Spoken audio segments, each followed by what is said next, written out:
Mesdames, Messieurs, bonsoir. Bonsoir.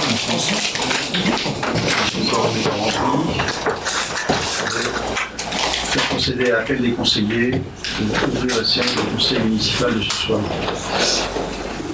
Attention, s'il vous plaît.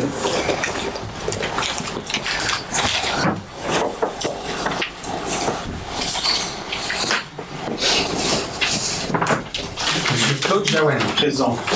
Monsieur Alain Maury. Présent. Madame Sophie Ledréan-Sénégdu. Présente. Monsieur Patrick Dumas. Présent. Madame Ghislaine Marzin. Présent. Madame Marie-Edith Massé. Présent. Madame Françoise Leray. Présent. Monsieur Mathieu Gentes. Absent excusé à donner pouvoir à Madame Marie-Christine Garnier. Monsieur Serge Abraham. Présent. Madame Gaëlle Mestri. Présente.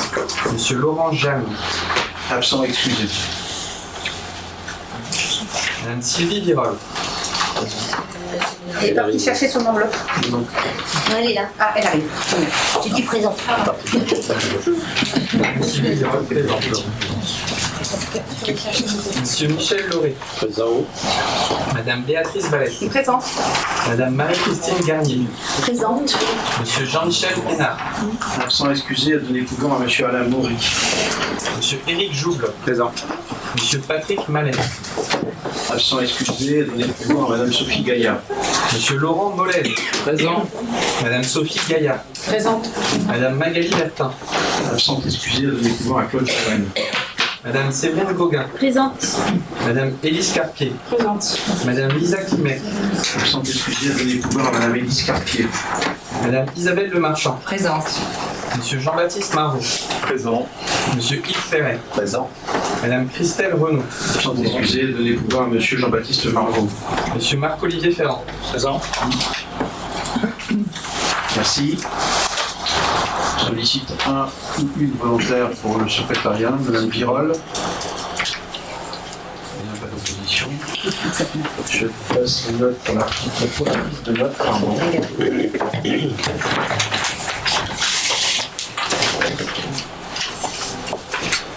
À l'ordre du jour, je suis amené à retirer de l'ordre du jour de ce soir le point 9, le complément de vérification de chiffres. Donc, sur l'ordre du jour, le procès verbal de la séance du 29 mai. Des remarques.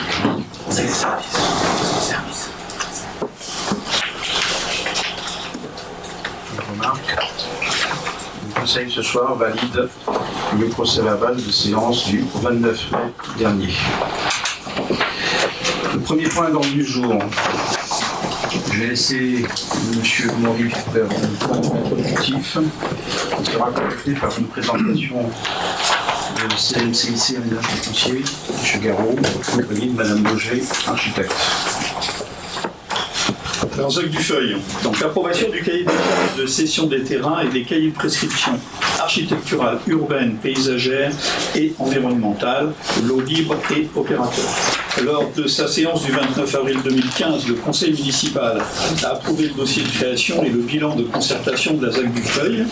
Par délibération du conseil municipal du 25 mai 2016, le conseil municipal a décidé de solliciter monsieur le préfet d'Ille-et-Vilaine en vue de l'ouverture d'une enquête publique préalable à la déclaration d'utilité publique du projet et à la cessibilité des terrains. L'arrêté préfectoral en date du 26 janvier 2018 a déclaré d'utilité publique le projet d'aménagement par la commune de Mélèze de la ZAC Dufeuille. Par délibération en date du 19 octobre 2022, le conseil municipal a sollicité la prorogation de la DUP pour une durée de 5 années. L'arrêté préfectoral portant prorogation a été signé le 2 décembre 2022. Par délibération du conseil municipal du 18 avril 2018, la commune de Mélèze a fait le choix de confier l'aménagement de la ZAC Dufeuille à un aménageur par le biais d'un contrat de concession à risque relevant des dispositions des articles L301-4 et R300-4 et suivant des codes de l'urbanisme et de l'ordonnance 2016-65 du 29 janvier 2016 et du décret 2016-86 du 1er février 2016. Par délibération en date du 18 décembre 2019, le conseil municipal a approuvé le choix de la SAS-CMCIC Aménagement Foncier en tant que concessionnaire et autorisé M. le maire à signer la concession d'aménagement. Le 28 janvier 2020, le traité de concession a été signé avec Crédit Mutuel Aménagement Foncier. Il est proposé au conseil municipal d'approuver le cahier des charges de cession des terrains ainsi que ses différentes annexes, cahier des limites de prestations générales et des prescriptions techniques particulières et le cahier des prescriptions architecturales urbaines, paysagères et environnementales sur l'eau libre et opérateur. Tableau de calcul de la part des matériaux biosourcés pour le projet individuel en annexe 3. Ces documents permettent d'une part de définir les droits et devoirs des acquéreurs et de l'aménageur et de la collectivité dans le cadre de la vente des terrains à commercialiser au sein du périmètre de la ZAC. Il indique notamment le nombre de mètres carrés de surface de plancher dont la construction est autorisée sur la parcelle cédée. D'autre part, de préciser les règles particulières à la construction et à l'aménagement des parcelles privées en imposant des prescriptions techniques, urbanistiques, architecturales et environnementales spécifiques. Les CPA-UPE viennent compléter les règles d'urbanisme fixées par le plan local d'urbanisme intercommunal du Val-d'Ille-aux-Vignes qui a été approuvé le 25 février 2020. Conformément aux dispositions L311-6, 311-11, 311-11 et 2 du Code de l'urbanisme, les dispositions du CCT et des CPA-UPE sont opposables aux demandes d'autorisation d'urbanisme lorsque les documents ont fait l'objet d'une approbation du conseil municipal ainsi que des mesures de publicité prévues par le Code. Cela signifie que les règles et prescriptions qu'il fixe s'imposeront ainsi à l'ensemble des acquéreurs, constructeurs et opérateurs au sein de la ZAC du Feuil et le CCCT sera indexé à chaque acte de vente. Donc ce dossier a fait l'objet d'une présentation en commission mixte urbanisme-environnement le 12 juin 2024 et je vais passer la parole à M. Garot et à Alain Beger pour la présentation.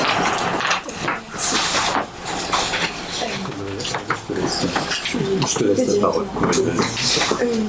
Donc, je vais vous présenter un résumé des cahiers de prescription, puisque le document en lui-même est assez dense, mais on va essayer de revenir sur les principaux points pour que vous ayez une vision synthétique mais globale de son contenu.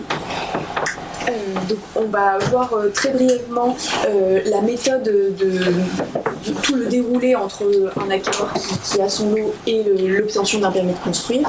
Je vous présenterai les ambiances différentes qui ont été déterminées donc avec l'équipe municipale sur l'ensemble du projet et ensuite on reviendra sur les éléments principaux.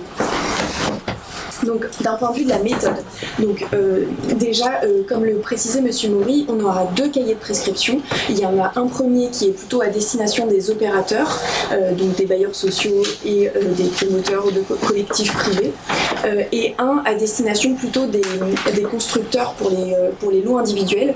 On sépare les deux documents parce que tout simplement, mais pas forcément la même échelle d'indication selon qu'on s'adresse à des particuliers ou qu'on s'adresse à des promoteurs qui vont plutôt, et donc à leurs architectes. Voilà, on ne va pas préciser les mêmes types de choses. Globalement, ces deux cahiers de prescription que vous allez potentiellement valider ce soir, ils s'adressent à l'ensemble de la phase 1.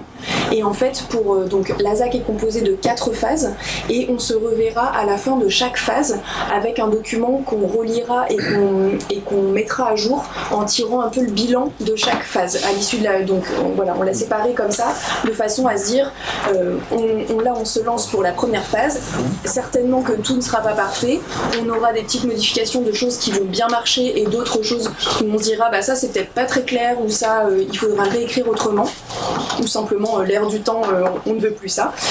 Et bien on se reverra pour avoir un nouveau document à jour et le revalider auprès de vous.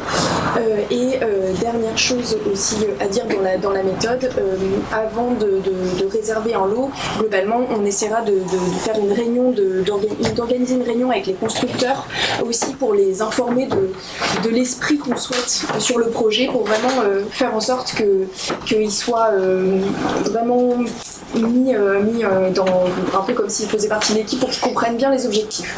Donc ensuite, pour revenir spécifiquement sur le déroulé, globalement, quand un acquéreur s'intéresse au projet, Crédit Mutuel va leur transmettre le cahier de prescription et un plan de vente. Ensuite, l'acquéreur réserve le lot qu'il aura choisi. L'acquéreur et son constructeur y conçoivent un pré-projet. Ensuite, ils rencontreront l'architecte coordinateur qui est l'atelier Le Garzik et il leur présentera leur pré-projet. Ensuite, ils échangeront. Certainement que l'architecte coordinateur fera quelques remarques parce que c'est rarement parfait du premier coup. Donc, ils modifient leur projet, ils préparent leur dossier final de permis de construire. Ensuite, ils le déposent auprès de l'architecte coordinateur et auprès de l'atelier LD pour avoir le visa hydraulique parce que la partie hydraulique sera aussi vérifiée. Et ensuite, soit il y a un avis favorable et dans ce cas-là, l'acquéreur dépose son permis de construire en mairie et voilà, et l'instruction se passe comme dans n'importe quel permis de construire qui est déposé. Soit sinon, il y a encore des petites choses qui seraient à modifier, ils ont un avis défavorable et il faut qu'ils repassent auprès de l'architecte coordinateur. Donc d'un point de vue des ambiances, on les a différenciées et séparées en 4 types d'ambiances différentes. Le découpage des ambiances ne suit pas le phasage de la ZAC, puisqu'il va plutôt être logique avec le projet urbain, et alors que le découpage en phase va plutôt être avec une autre logique. Donc on va avoir 4 ambiances différentes, et donc sur la phase 1, on va être concerné par le secteur du bocage en vert, qui est un secteur où il y a naturellement beaucoup plus de haies existantes qui sont conservées dans le projet et pour lequel du coup on va s'inspirer de ces haies existantes pour faire un secteur d'ambiance architecturale spécifique. Le secteur du village, un secteur du coup plus central qui concerne les 2 entrées de quartier et où la voie principale vient le desservir en majorité, et le secteur jaune qui est le secteur hameau ouest concernant notre phase 1, voilà, qui va aussi avoir une ambiance spécifique. Donc, très brièvement, le secteur du village, comme je le disais, donc ça va être les 2 entrées de quartier.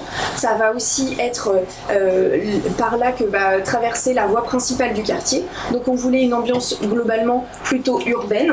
On aimerait aussi retrouver des toits plutôt à double pente pour s'inspirer en fait tout simplement de ce qu'il y a traditionnellement dans le centre-ville. Et retrouver aussi des petits détails en pierre, puisque alors on va pas demander à avoir des maisons 100% en pierre parce que malheureusement économiquement ce serait compliqué, mais par contre on leur demandera des petits détails. Alors sur les lots libres, ça passera sur certains angles de rue où l'aménageur va réaliser des murs en pierre, donc ce sera réalisé par l'aménageur pour être sûr que ça soit réalisé, et c'est ça qui fera finalement le petit détail de pierre qu'on retrouvera dans l'ambiance. Et pour les collectifs, on leur demandera soit d'avoir une partie de leur construction, soit également de travailler sur le travail des limites et des murs de clôture, de façon à retrouver ces petits détails et à se raccrocher un petit peu avec une ambiance de centre-ville. Pour le secteur du bocage, donc comme je le disais tout de suite, très végétalisé avec les haies existantes. Donc globalement, on s'inspire naturellement de cette ambiance pour demander à ce que toutes les constructions aient du bois sur leur construction, enfin sur leur façade. Voilà, de façon à aussi avoir quelque chose de très spécifique avec une ambiance très différente. Et enfin, le secteur du hameau, il va se rapprocher un petit peu du secteur du village, globalement avec des choses assez urbaines, des tons assez neutres d'enduit. Mais par contre, on va toujours leur demander d'avoir un jeu de volume. Vous voyez que sur les différentes photos qui sont présentées ici, il y a toujours un volume à toit plat qui est associé à un volume avec 2 pans, de façon à avoir un petit peu de caractère, de donner un peu de caractère à la construction et de favoriser aussi des jeux de teintes et en restant sur des tons naturels, mais qui travaillent et animent un petit peu la construction. Donc maintenant, je vais vous présenter un peu les éléments fondamentaux pour comprendre les règles principales qui vont s'appliquer à l'ensemble des acquéreurs. Donc d'abord concernant les implantations. Donc les implantations, elles vont être d'un point de vue de l'orientation générale. En fait, ça respecte votre PLUI. Par rapport aux limites d'emprise sur la rue et de façon générale sur l'espace public, globalement, les constructions, elles peuvent être soit à l'alignement, soit en retrait minimum de 2 mètres. Et concernant les limites séparatives, pour le coup, elles doivent être soit à l'alignement, soit en retrait de 3,50 m si la façade comporte des fenêtres, des ouvertures, soit de 2 mètres si la façade est aveugle. Et ce qu'il y a aussi à signaler, là, je vous ai mis un petit extrait de plan. Chaque acquéreur donc va avoir un plan de vente ou une fiche de lot, c'est la même chose, c'est 2 mots pour dire la même chose.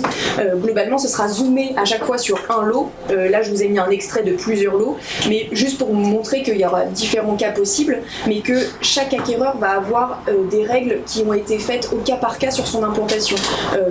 Je vous ai présenté la règle générale sur à l'alignement, retrait de 2 mètres, mais parfois on va pouvoir leur demander, leur dire, vous ne serez pas à l'alignement, ce sera plutôt retrait de 5 mètres.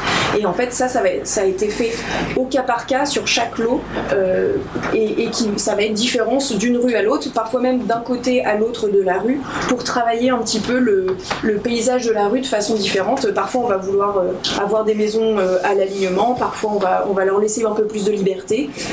Ça va dépendre, mais ça va être indiqué dans le plan de vente. Donc le document qu'on valide ce soir est très complémentaire du plan de vente. Voilà.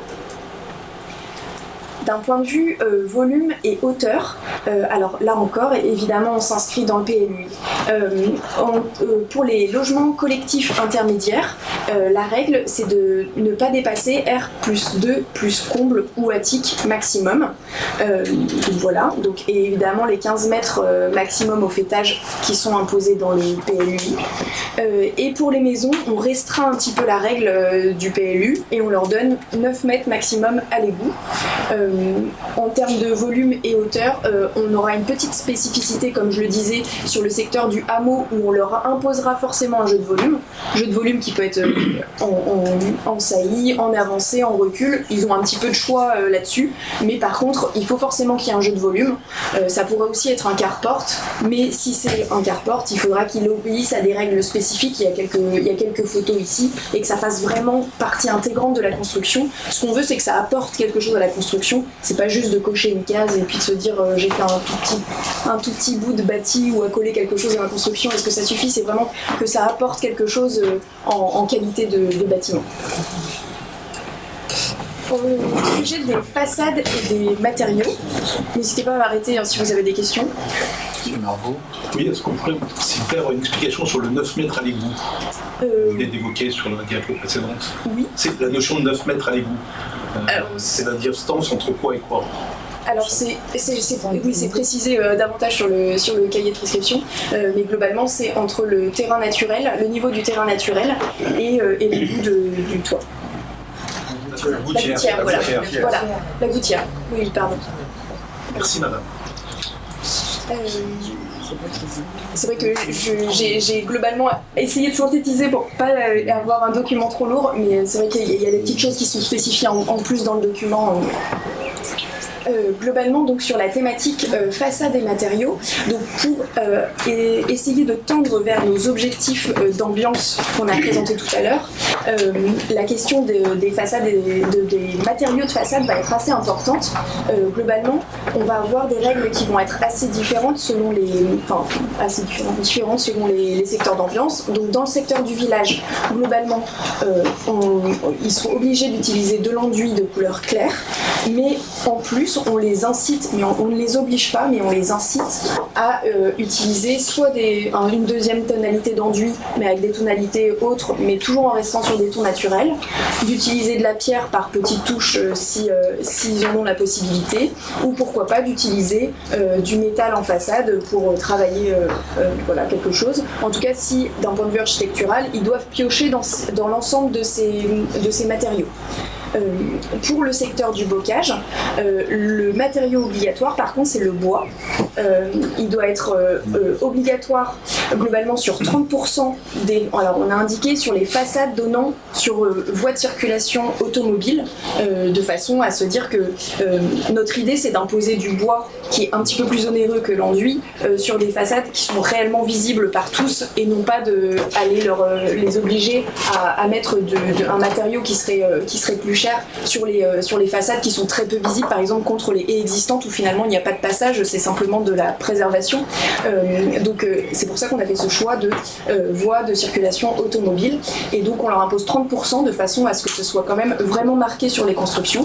Et avec, ils peuvent évidemment en mettre plus s'ils le souhaitent, et avec, ils ont un panel de choix d'enduit clair, d'enduit de ton un petit peu plus soutenu mais naturel, ou de métal, pour rester un peu dans l'esprit des photos qui sont juste ici. Pour le secteur du hameau, donc globalement, là aussi, on se rapproche du secteur du village. On a l'enduit clair qui est obligatoire, et ensuite, ils ont un panel de choix qu'ils peuvent utiliser ou pas. Ils peuvent aussi utiliser que de l'enduit s'ils le souhaitent. Mais par contre, vu qu'on leur oblige à avoir un volume secondaire, l'architecte coordinateur les incitera à utiliser à minima une deuxième teinte d'enduit pour travailler un petit peu leur construction. Au sujet des percements, des ouvertures, en fait, des fenêtres, des portes, globalement, en termes de matériaux, pour le PVC, il est autorisé pour les lots libres, pour les fenêtres, par contre, pas pour les volets. Et pour les collectifs et intermédiaires, on a fait le choix d'interdire le PVC partout, que ce soit fenêtre ou volet. C'est interdit. Voilà. Ils doivent animer les pignons lorsqu'ils sont en angle de rue. Ça aussi, c'est obligatoire. Ils ont une règle à devoir faire à chaque fois qu'ils sont en angle de rue. Une maison doit faire minimum 2 ouvertures de 1 mètre carré minimum, de façon à vraiment avoir une animation de l'angle du pignon sur l'espace public et pas de se retrouver simplement avec la petite lucarne des toilettes qui n'est pas, selon nous, une vraie animation de pignon sur l'espace public. Voilà, on leur a fait une palette de teintes, toujours dans des tons naturels, et ils ont le choix de piocher dedans pour la couleur de leur menuiserie. Au sujet des toitures, alors déjà au niveau des formes de toiture, sur le secteur du village, majoritairement ils doivent avoir 2 pans, comme on disait, pour se rapprocher avec la forme traditionnelle de Mélès. Les toitures plates, elles sont ponctuellement utilisées, mais plutôt sur les volumes secondaires. Sur le secteur du bocage, ils ont plus de choix parce qu'on est entouré d'arbres et finalement les constructions vont être un petit peu plus isolées et un petit peu plus travaillées de façon un peu différente, donc on leur laisse le choix entre 2 pans ou toiture plate. Ça veut dire aussi que si un acquéreur sur la phase 1, sa maison de rêve c'est d'avoir une maison à toiture plate, eh bien on le fléchera aussi un peu plus sur le secteur du bocage. Ça permet aussi de donner le choix à des gens avec divers projets de trouver un endroit où ils vont pouvoir faire le projet qu'ils leur souhaitent, parce que c'est aussi ça. Et donc le secteur du hameau, lui, c'est le volume principal doit être à 2 pans, et par contre avec forcément un volume secondaire. Si jamais c'est un volume qui ressort de la construction, il doit être à toiture plate pour et rester dans une ambiance globalement plutôt contemporaine. C'est ce qu'on souhaite sur le quartier. Ensuite, sur globalement les formes et les matériaux, toujours sur les toitures, donc on a interdit sur les lots libres les maisons à 4 pans et les toitures en courbe. C'est un parti pris architectural. Sur les collectifs et les intermédiaires, par contre, c'est possible. Les toitures terrasses, elles sont obligatoirement végétalisées sur au moins 50% de la surface, ou alors utilisées comme jardin collectif pour les collectifs et les intermédiaires. Les garages indépendants, s'ils sont donc accolés à la construction, ils devront obligatoirement être à toiture plate pour renforcer toujours ce côté contemporain. Dans le cas d'un projet de plein pied ou de rez-de-chaussée, on leur demande d'avoir un dératèlement, c'est-à-dire de rajouter quelques rangs supplémentaires au-dessus de leurs ouvertures, de façon à alléger un petit peu la construction et travailler un peu sur les proportions par rapport à la proportion de toiture. Et ensuite, les toitures terrasses sur les lots libres, on les interdit sur la construction principale de façon à ne pas occasionner de vues plongeantes chez le voisin et que chacun puisse avoir un confort dans son jardin et préserver les intimités.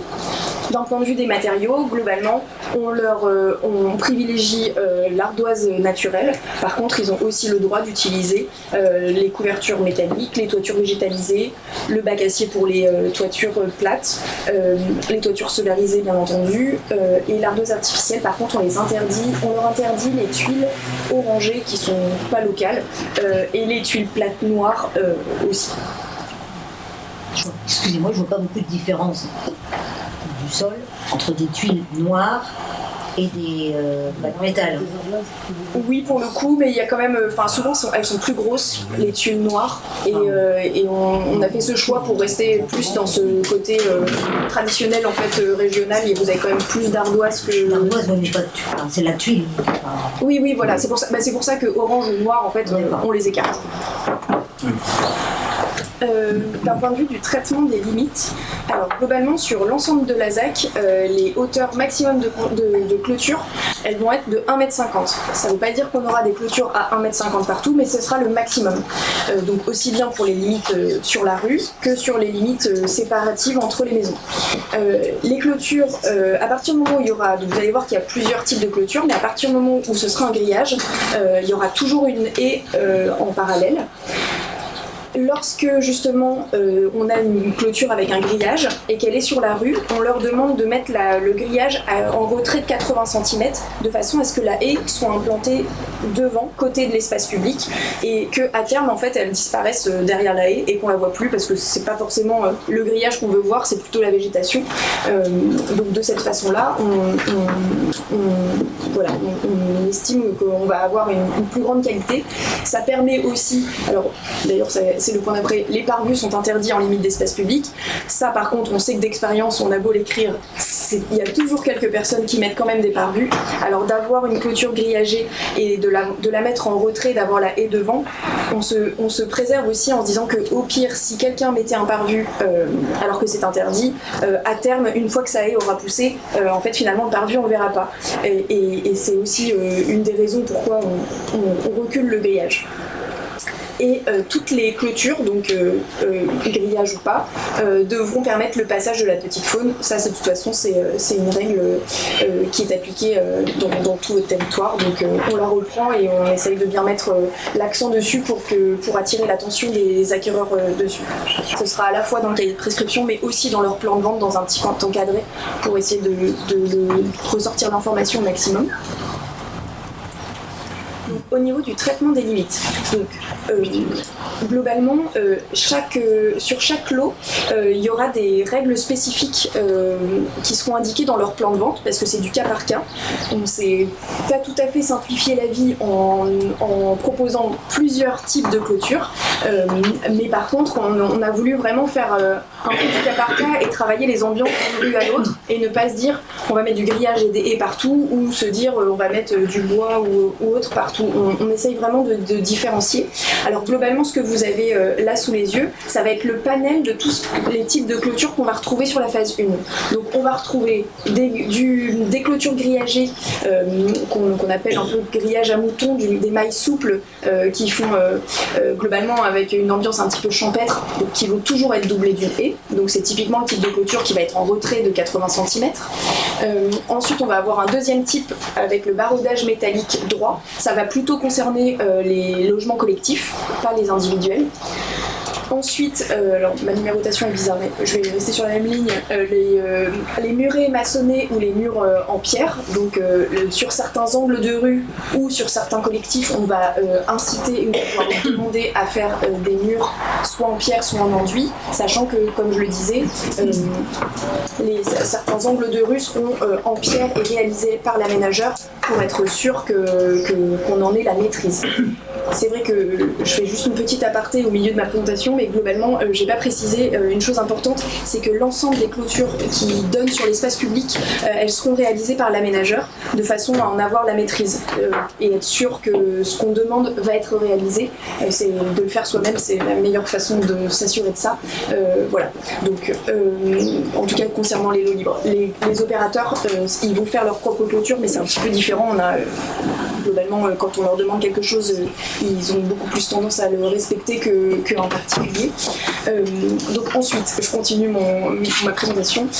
Donc, on va aussi avoir les clôtures en bois, donc le numéro 3, avec des lattes qui vont permettre à la fois d'avoir de la transparence, mais en même temps de quand même gérer une certaine intimité du jardin. On va aussi avoir des murets bas maçonnés ou en pierre selon les cas, mais qui vont permettre de matérialiser la limite entre l'espace public et l'espace privé, mais en même temps de garder un jardin ouvert. On va le retrouver peu de fois, ce type de clôture, mais on pourra l'avoir sur une rue ou deux de façon à faire apporter de la diversité. Et enfin, les clôtures en ganivelle doublées d'une haie, qu'on va aussi retrouver sur certaines rues, de façon à apporter cette diversité tout en étant, je pense, assez cohérent. Donc typiquement, là, de la même façon qu'on avait abordé la question des implantations tout à l'heure, voilà un extrait du travail qui a été fait pour expliquer le cas par cas des clôtures sur les plans de vente. En fait, chaque lot va avoir un zoom de son lot. Et on voit bien qu'on a des limites de couleurs qui vont être différentes d'un lot à l'autre. On va pas forcément avoir la même règle que son voisin. Et voilà. Mais par contre, la règle sera connue dès le départ, dès la commercialisation de son lot. Et on achète en connaissance de cause. Tout simplement parce qu'on n'a pas la même localisation. On est en angle où on est plus ou moins visible. On est à côté d'une haie. Et bien, on va avoir une règle différente. Alors, concernant la question du paysage et la question du paysage du lot, donc chaque lot doit respecter les 30% de surface éco-aménageable qui sont de toute façon imposés par votre PLUI. Les acquéreurs, alors notamment sur les individuels, là, je parle notamment des individuels, ils devront planter un arbre minimum sur les parcelles de moins de 300 m² et 2 arbres pour les parcelles de plus de 300 m². Bon, les arbres sont plantés à 2 mètres minimum de la limite de copropriété, ça c'est le code civil. On leur a précisé une palette végétale avec des végétaux d'essence locale et non allergène dans le cahier de prescription. Ils ont le choix dans le cahier de prescription et avec des palettes qui vont être un peu différentes selon qu'on est dans le village ou qu'on est sur le bocage par exemple. Mais globalement ça va être des végétaux locaux très communs et très faciles à trouver. Alors on leur demande d'utiliser des végétaux avec un label végétal local justement pour renforcer ce côté essence locale. Au niveau des haies, donc elles sont obligatoires à partir du moment où il y a une limite avec un grillage, ils doivent forcément mettre une haie, que ce soit pour préserver l'intimité, que ce soit parce que c'est très joli, mais aussi parce que ça crée de vrais corridors de biodiversité et c'est un ensemble qui fait que ça sera obligatoire partout. Ils doivent sur chaque haie avoir associé 60% d'arbustes caducs et 40% de persistants. Ça c'était un pourcentage établi par nos paysagistes. 4 essences minimum, ils n'ont pas le droit d'utiliser la même essence partout. Mais je pense que ça c'est potentiellement aussi déjà indiqué dans votre PLUI. Et voilà, on leur demande de ne pas mettre d'arbres à grand développement pour les petites parcelles, ça tombe sous le sens, mais voilà, on le précise. Sur la question, alors j'ai bientôt fini, sur la question de la gestion des eaux pluviales. Alors globalement, on est sur un terrain qui infiltre pas très bien. Donc il va y avoir sur la phase 1, il va y avoir que l'îlot 1 qui est en bleu juste à l'entrée de quartier, sur lequel on va leur imposer, donc c'est un îlot de collectif, on va leur imposer de gérer la décennale à la parcelle.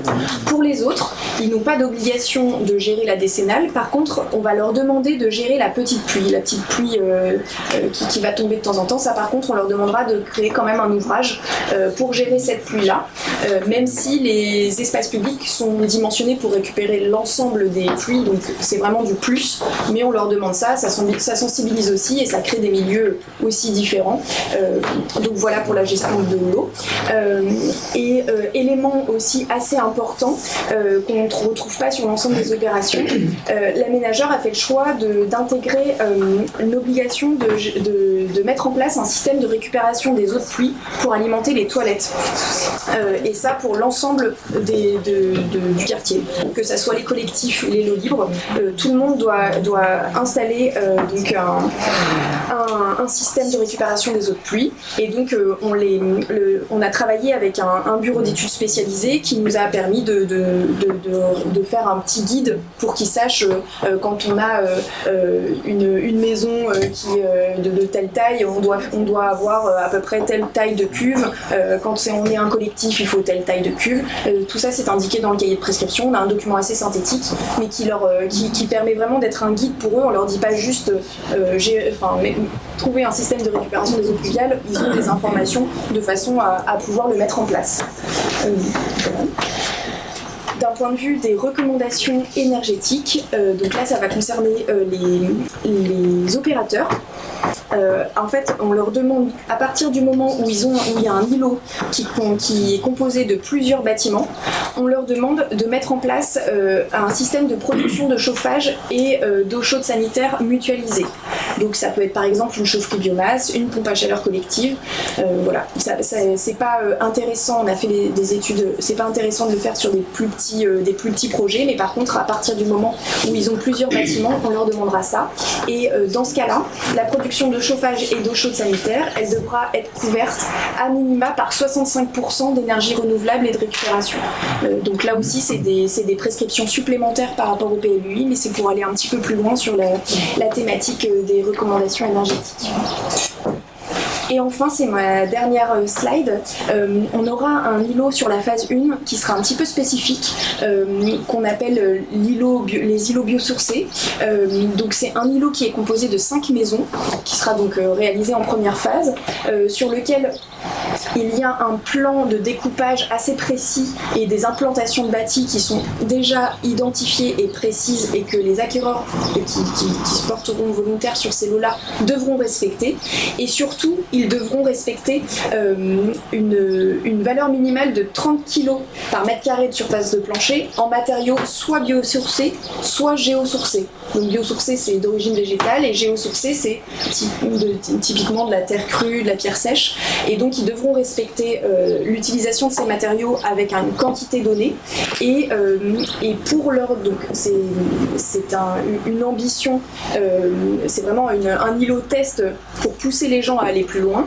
Et pour les inciter un petit peu plus à mettre en place ces éléments-là, ils auront une aide financière donnée par l'aménageur sur leur prix de leur terrain pour les pousser à ça. Je vais te laisser peut-être expliquer les modalités. Ouais, parce que cet îlot biosourcé, on l'a réfléchi depuis quasiment la phase concours, et on avait effectivement imaginé de décoter ces terrains-là et de les vendre moins cher pour pouvoir permettre aux acquéreurs de sortir ce type de projet. Alors une fois que vous avez vendu votre terrain moins cher que les autres, de suivre effectivement la construction et de savoir si vraiment la maison va être dans les prescriptions de l'îlot. Donc on a préféré partir du principe qu'on vendait le terrain au même prix que les autres, et qu'ensuite il y aura un contrôle de la part d'Atelier Le Garzik au stade hors d'eau hors d'air, avec effectivement tout un tableau à remplir de la part du constructeur. Et si effectivement toutes les conditions sont remplies, on abonde. Donc on devait décoter les lots de 9 000 €, donc au lieu de décoter les lots, finalement on redonne 9 000 € à chacun des acquéreurs qui aura joué le jeu. On pense que la règle est suffisamment bien écrite pour qu'on puisse restituer à chacun les 9 000 € pour les accompagner et les aider justement dans ce projet-là. Quant à savoir, parce qu'on nous a déjà posé la question du coût, de savoir combien ça coûtait en plus à un acquéreur de faire ce type de construction, je ne peux pas vous dire. Mais en tout cas, on sait que par les 9 000 €, ça va les inciter et on va bien les accompagner sur ce sujet-là.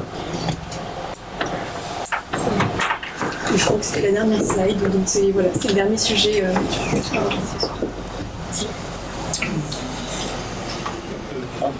questions si vous le souhaitez.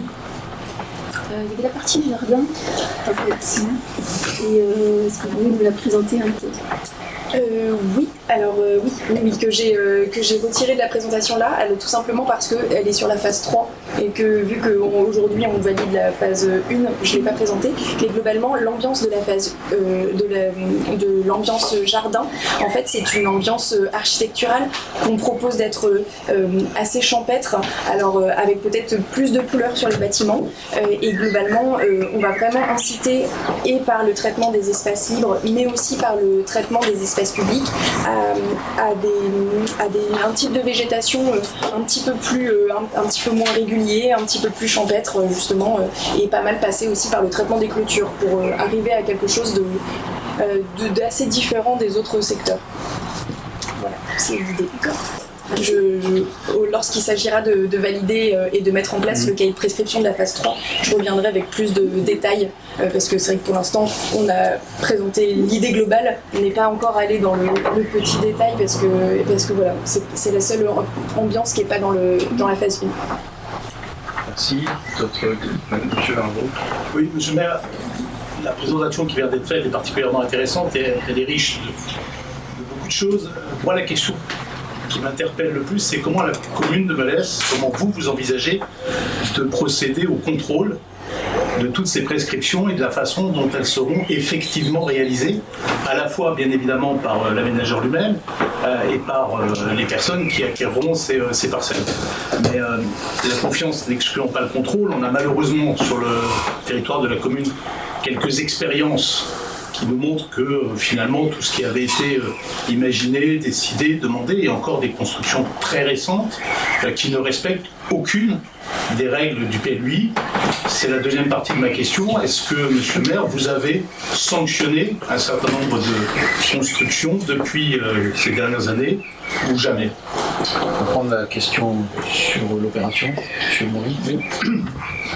Alors sur l'opération, en ce qui concerne les clôtures, tout ce qui est sur l'espace public, c'est l'aménageur qui va le réaliser, donc on aura la certitude que l'ambiance clôture sera bien respectée. Sur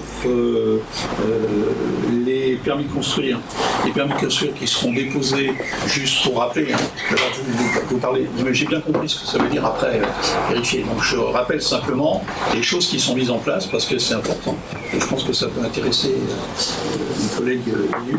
Donc double signature et l'architecte urbaniste de la ZAC validera les projets. En ce qui concerne les visites dites de recollement, on ne fait pas de visite de recollement à Melesse comme dans la plupart des communes de notre taille, tout simplement parce que ça nécessiterait des ETP beaucoup trop importants. On a déjà engagé 2 procédures de PV d'infraction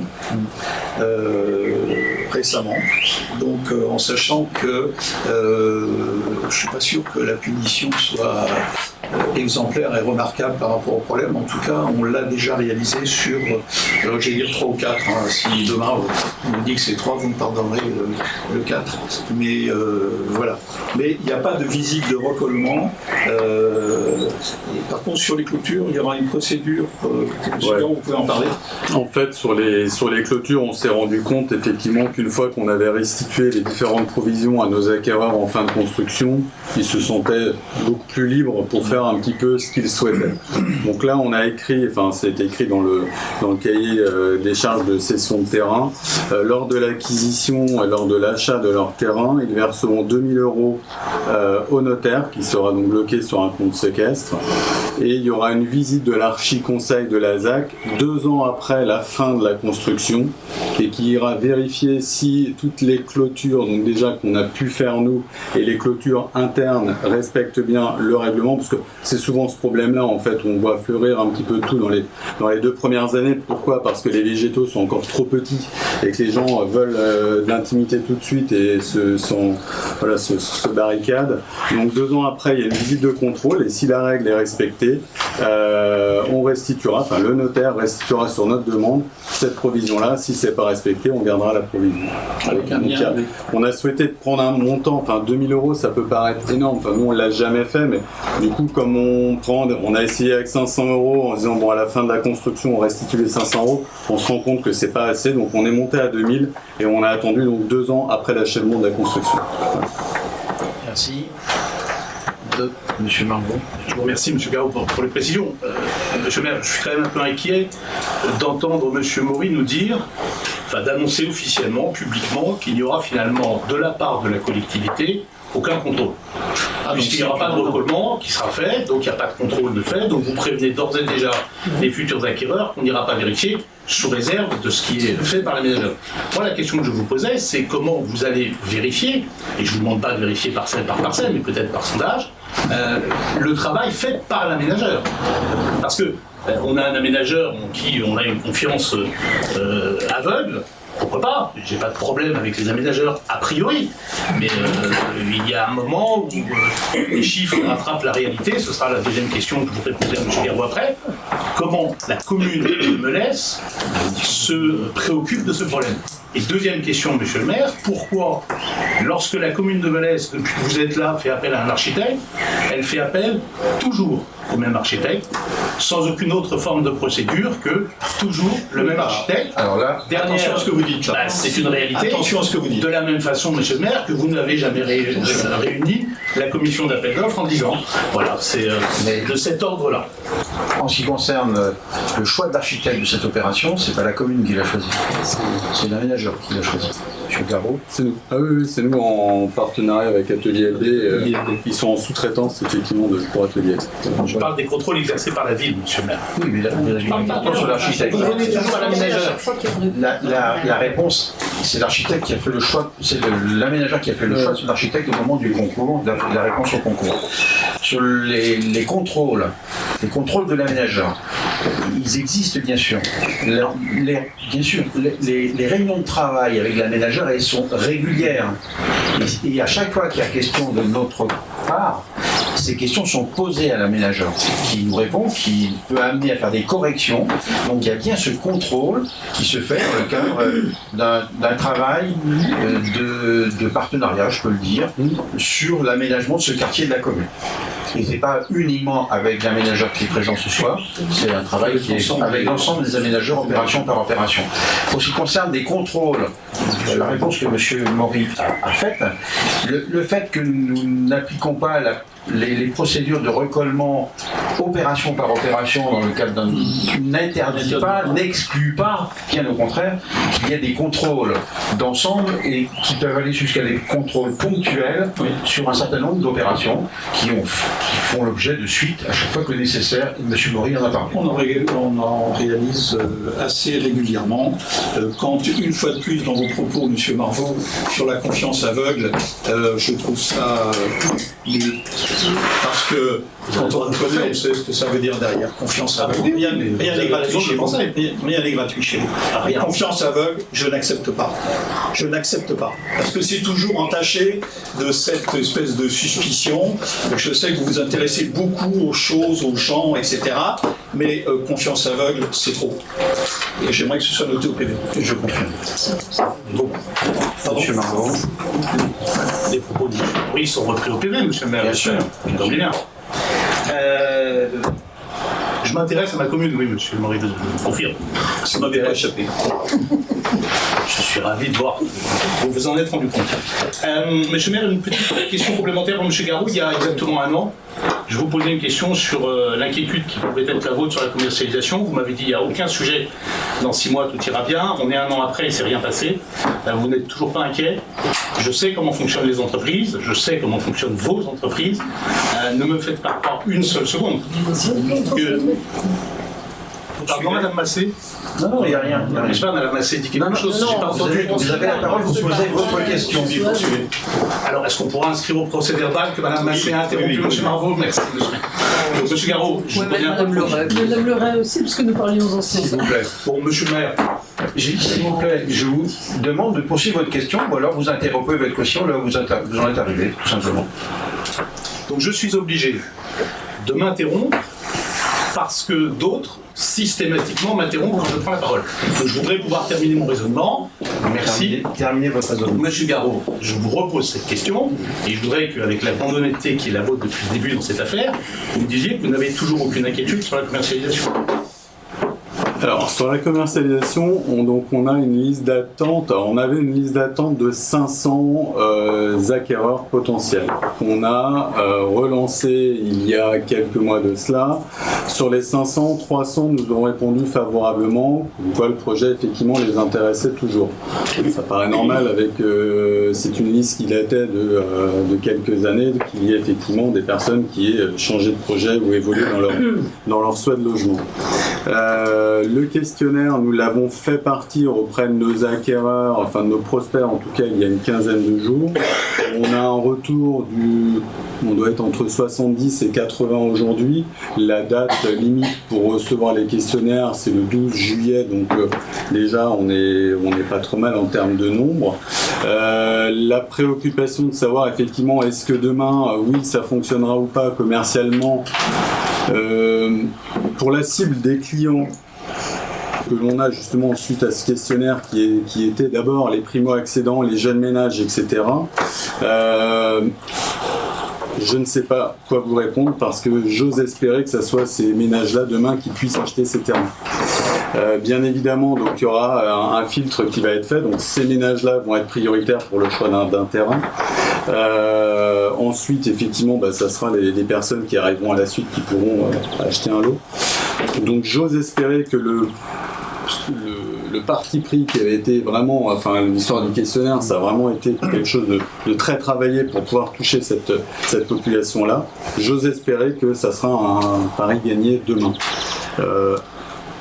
Je ne suis pas inquiet quant à la commercialisation. Globalement, si demain on ouvrait la commercialisation de la tranche 1, ça fonctionnera. Est-ce que ça fonctionnera avec la cible des ménages que l'on souhaite? Je ne sais pas quoi vous répondre. J'ose espérer que oui. Merci, monsieur Garot. Je suis juste obligé de souligner, monsieur le maire, que nous sommes passés de la certitude à la formule j'ose espérer. J'aime le j'ose espérer parce que je suis de ceux qui sont des optimistes nés, mais c'est quand même un peu moins précis que la certitude absolue que nous avions il y a un an. Et moi j'ose espérer, monsieur le maire, et je le dis avec beaucoup de sérieux, on n'ira pas dans le mur dans cette affaire, compte tenu de l'absence de compétences mises en œuvre par la commune de Melesse pour régler le principal problème auquel vous étiez confrontés depuis 2014 et sur lequel vous vous êtes voilé la face, je parlais bien évidemment de la station d'épuration. Le problème, les éléments de réponse à la question que vous avez posée, que M. Garot a donné en explication, sont en réponse à votre interrogation. Ne traitez pas des problèmes techniques connexes. Pas du tout. Pas du tout.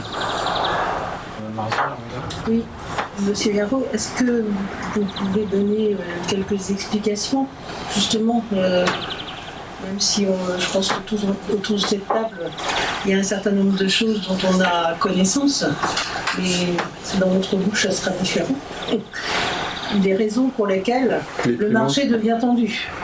Ah oui, enfin c'est ce que vous entendez ou vous voyez effectivement, je pense chaque jour dans les médias et autres, c'est qu'aujourd'hui les primo-accédants sont très difficilement finançables du fait de la hausse des taux, des matériaux et des coûts de construction qui ont là aussi bien augmenté.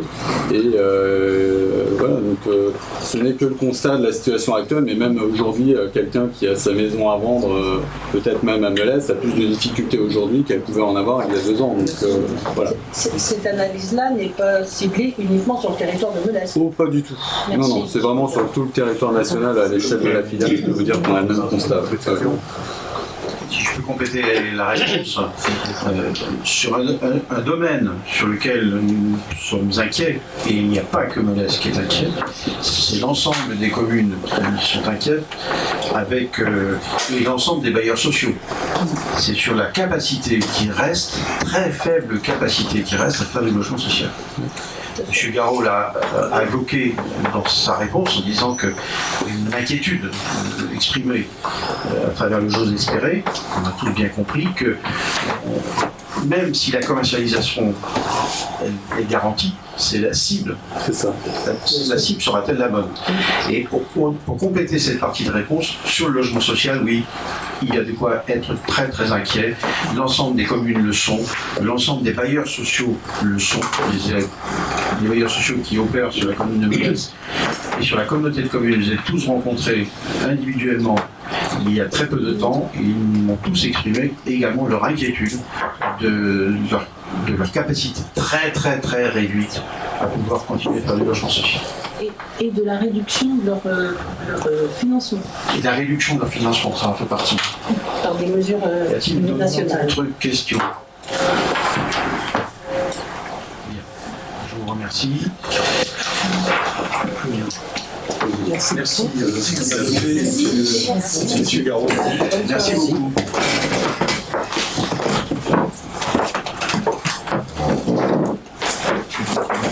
Continue et ils sont retirés de la salle.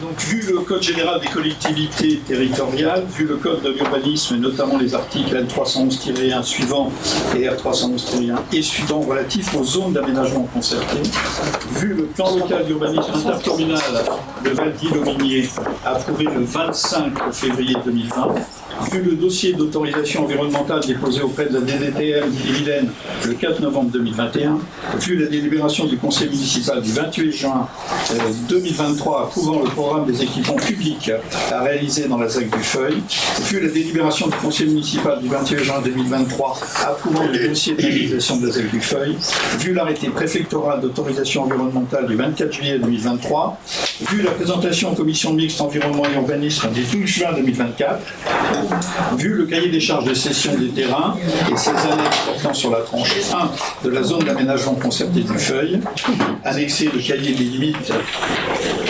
particulières, annexe 2, cahier des prescriptions architecturales, annexe 3, le tableau de calcul de la part des matériaux biosourcés pour le projet individuel.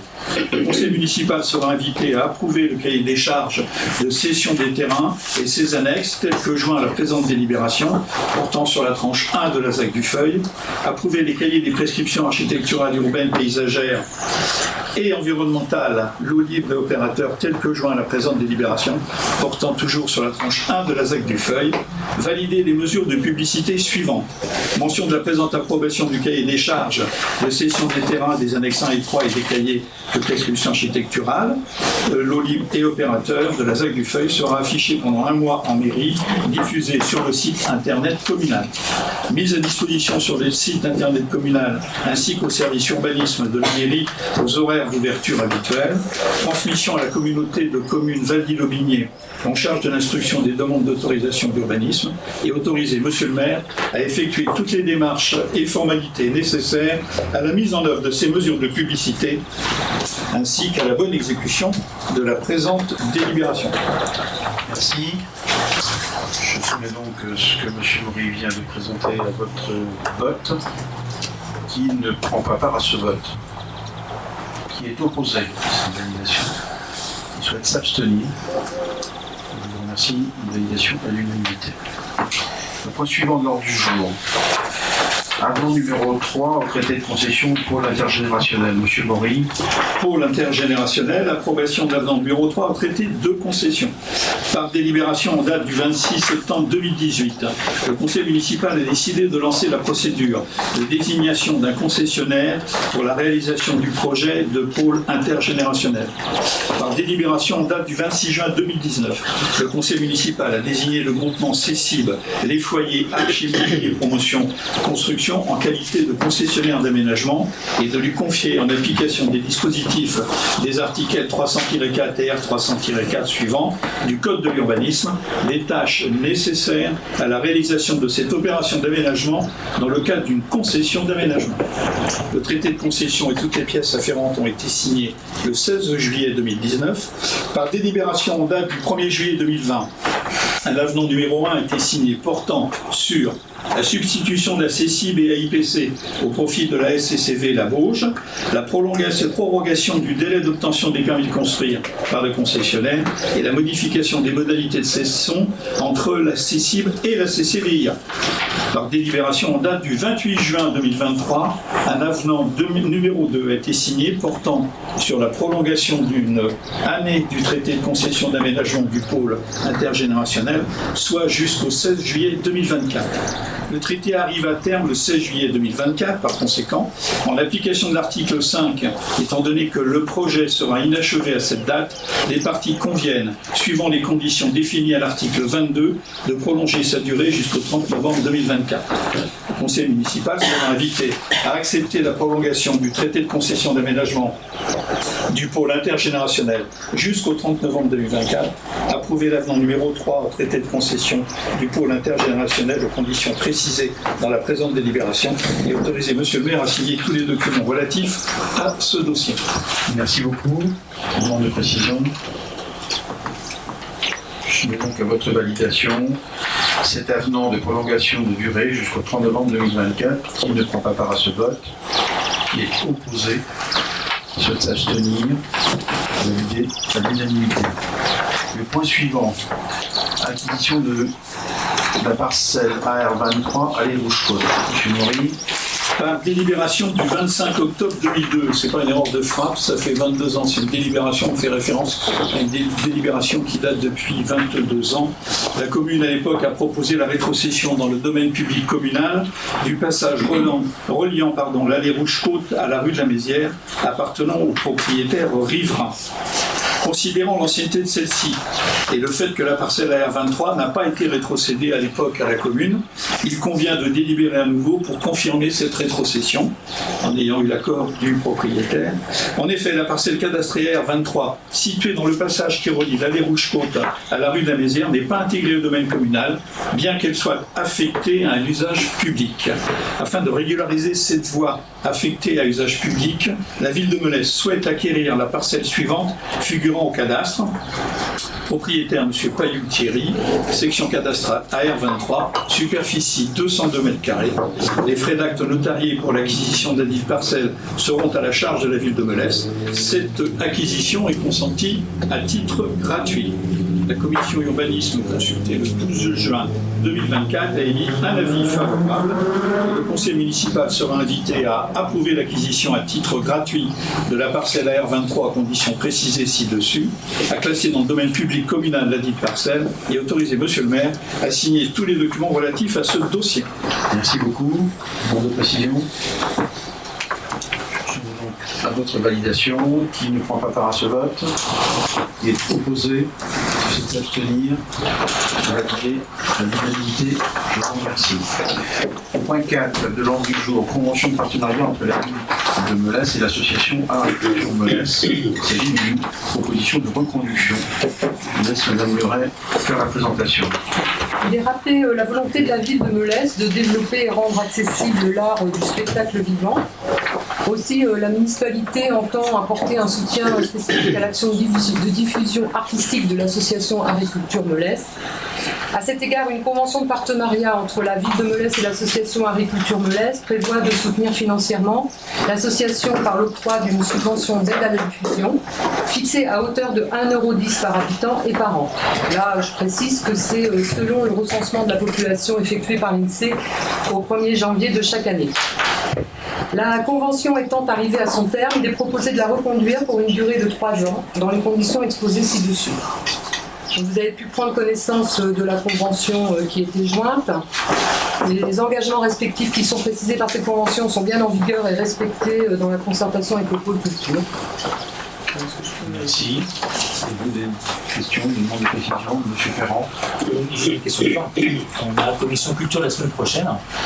Pourquoi ne pas aborder ce thème-là dans la commission culture de la semaine prochaine? C'est une reconduction, il n'y a pas de réflexion ni d'avis à porter. C'est une décision de reconduction. Voilà. Merci. D'autres questions? Je soumets donc à votre validation et j'invite le Conseil à valider cette convention de partenariat entre la ville de Molès et l'association à l'agriculture pour une durée de 3 ans dans la reconduction de cette convention justement, telle que vous avez pu en prendre connaissance et vous m'autorisez à signer cette convention ainsi que les documents afférents à ce dossier. Qui ne prend pas part à ce vote? Qui est opposé? Qui souhaite s'abstenir? Validé en vous remerciant.